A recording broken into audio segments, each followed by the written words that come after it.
प्रेरणादायक कहानियों के लिए चैनल को लाइक और सब्सक्राइब करें।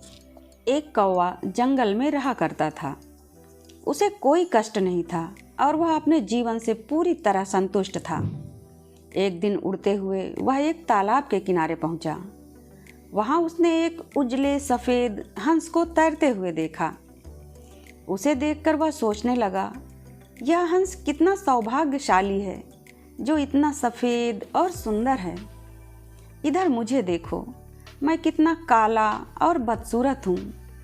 ये हंस अवश्य इस दुनिया का सबसे खुश पक्षी होगा।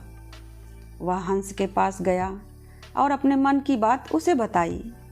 यह सुनकर हंस बोला, नहीं मित्र, वास्तव में ऐसा नहीं है। पहले मैं भी यही सोचा करता था कि मैं इस दुनिया का सबसे सुंदर पक्षी हूँ, इसलिए बहुत सुखी और खुश था। लेकिन एक दिन मैंने तोते को देखा जिसके पास 2 रंगों की अनोखी छटा है। उसके बाद से मुझे यकीन है कि वही दुनिया का सबसे सुंदर और खुश पक्षी है। हंस की बात सुनने के बाद कौवा तोते के पास गया और उससे पूछा कि क्या वह दुनिया का सबसे खुश पक्षी है। तोते ने उत्तर दिया, मुझे लगता है कि मोर से सुंदर कोई हो नहीं सकता, इसलिए वही दुनिया का सबसे सुखी और खुश पक्षी है। इसके बाद कौवा मोर की खोज में निकला। उड़ते उड़ते वह एक चिड़ियाघर पहुंचा। वहां उसने देखा कि मोर एक पिंजरे में बंद है और उसे देखने के लिए बहुत सारे लोग जमा हैं। सभी मोर की बहुत सराहना कर रहे थे। सबके जाने के बाद कौवा मोर के पास गया और उससे बोला, तुम कितने सौभाग्यशाली हो जो तुम्हारी सुंदरता के कारण हर रोज़ हज़ारों लोग तुम्हें देखने आते हैं। मुझे तो लोग अपने आसपास भी फटकने नहीं देते और देखते ही भगा देते हैं। तुम इस दुनिया के सबसे खुश पक्षी हो ना। कौवे की बात सुनकर मोर उदास हो गया। वह बोला, मित्र, मुझे भी अपनी सुंदरता पर बड़ा गुमान था। मैं सोचा करता था कि मैं दुनिया का क्या बल्कि इस पूरे ब्रह्मांड का सबसे सुंदर पक्षी हूँ, इसलिए खुश भी बहुत था।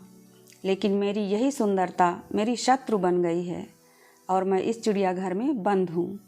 यहाँ आने के बाद इस पूरे चिड़ियाघर का अच्छी तरह मुआयना करने के बाद मैं इस नतीजे पर पहुँचा हूँ कि कौवा ही एक ऐसा पक्षी है जो यहाँ कैद नहीं है। इसलिए पिछले कुछ दिनों से मैं सोचने लगा हूँ कि काश मैं कौवा होता तो कम से कम आज़ादी से बाहर घूम तो सकता और तब मैं इस दुनिया का सबसे सुखी और खुश पक्षी होता। इस कहानी से हमें यह सीख मिलती है कि हम हमेशा दूसरों को देखकर बेकार ही स्वयं की तुलना उनसे करने लगते हैं और दुखी हो जाते हैं। भगवान ने सबको अलग बनाया है और अलग गुण दिए हैं। हम उसका महत्व नहीं समझते और दुखी होते हैं। इसलिए दूसरों के पास जो है उसे देखकर उनसे तुलना करने की बजाय हमें हमारे पास जो है उसके साथ खुश रहना सीखना चाहिए। खुशी बाहर ढूंढने से नहीं मिलती, वह तो हमारे अंदर ही छिपी हुई होती है। धन्यवाद। जय हिंद।